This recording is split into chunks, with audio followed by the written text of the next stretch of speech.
So after I've mapped the whole drawing in Vine charcoal, before I move to adding tone to move this into a value drawing, so where lights meet darks meet mediums, I'm going to be selective and solidify the lines that I really want to keep seeing for the rest of this drawing, or at least the rest of this drawing session.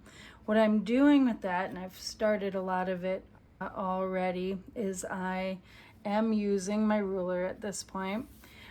And instead of the vine charcoal that we used for both the ground and the initial sighting and drawing, I've switched to a charcoal pencil. You have one of these in your kit. If your charcoal pencil breaks or gets dull, there are two ways to manage it. I've given you a fairly hard charcoal pencil, somewhere between HB, which stands for hard black, and 2B, which is our third pencil on our softness scale. I can talk more about that when we get into graphite pencils in the next unit. But so it should be hard enough, unless when it's dropped, its lead is very damaged, to sharpen in your little handheld sharpener. If it's not too broken, if it's more just dull, one of the safer ways to make sure that you are maintaining a point on your charcoal pencil is to use this tool. It's called a sanding block. And what you'll do is, rolling as you go, you will just sharpen back to a nice fine tip. You tip it towards the sanding block. As you go, you are drawing back the wood casing and also sharpening the tip until you get a nice controlled shape. The more you do this, the more you keep your tip sharp as you're working with this tool, the less you'll have to sharpen it. And you really will only be in a situation where you're really having to go for that pencil sharpener if you drop your pencil or something, which is something I do. It happens. But do use the sanding block that way. We'll be using it for other things too in just a few minutes, so keep it at hand. All right? With my very sharp pencil and with a ruler, or if you have a steadier hand than I do, you don't necessarily have to use a ruler. What I want you to do is very light touch. Some of you were talking about scarring your paper and having trouble erasing. Patience, not pressure, is how we build value. Charcoal is dark anyway you apply it, so the lighter you apply the material to the surface, the easier it will be to erase your line later. Now I know that's easier said than done for many people. I am a very heavy-handed drawer by nature, so I can relate. I chalk it up to my enthusiasm. I get very excited and go in hard on the surface of the paper.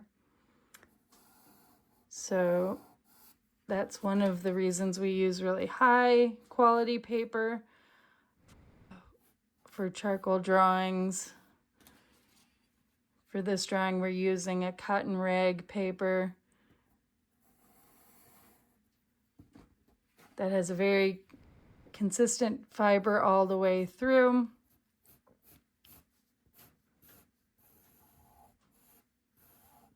And that is going to allow us to even wear away a layer to be able to lift a line if we end up with the line sitting more heavily. What's interesting though is why we are outlining with the compressed charcoal pencil right now is we want a stiffer line, a sturdier line, a line that we can work over and not lose. But we also want it to be a fine line. Thinner. The vine charcoal really has a pretty broad line weight, even when used on its tip. And so we are leaving a trace of the form that will develop value around. We'll use it as guidelines, but they're much leaner. They're going to be easier to integrate than the vine charcoal line.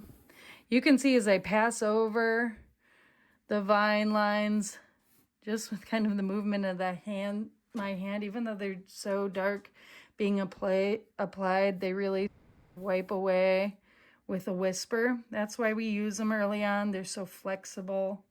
They're very removable. We'll keep picking up our vine charcoal to lay in initial value, but we will, as we like it, continue to use more densely compressed charcoal when we're sure we like the placement of our decisions to reinforce and add further tone. All right. So I think I've made it around all of my shapes that I really want to keep. If I haven't, there will be a trace of them. So I'll be able to come back to them, or I can reobserve them from my spot. But the last thing I'm going to do for this video step is I could be doing this with a paper towel or just with my hands. I'm going to knock back the vine charcoal. I also have this chamois tool here. This is be very gentle with it because it lifts quite a lot of material. I buy these in a much larger sheet at an auto parts store like O'Reilly's or AutoZone. You get them for car washing. They're a synthetic suede sort of material, and sometimes they might be a real suede.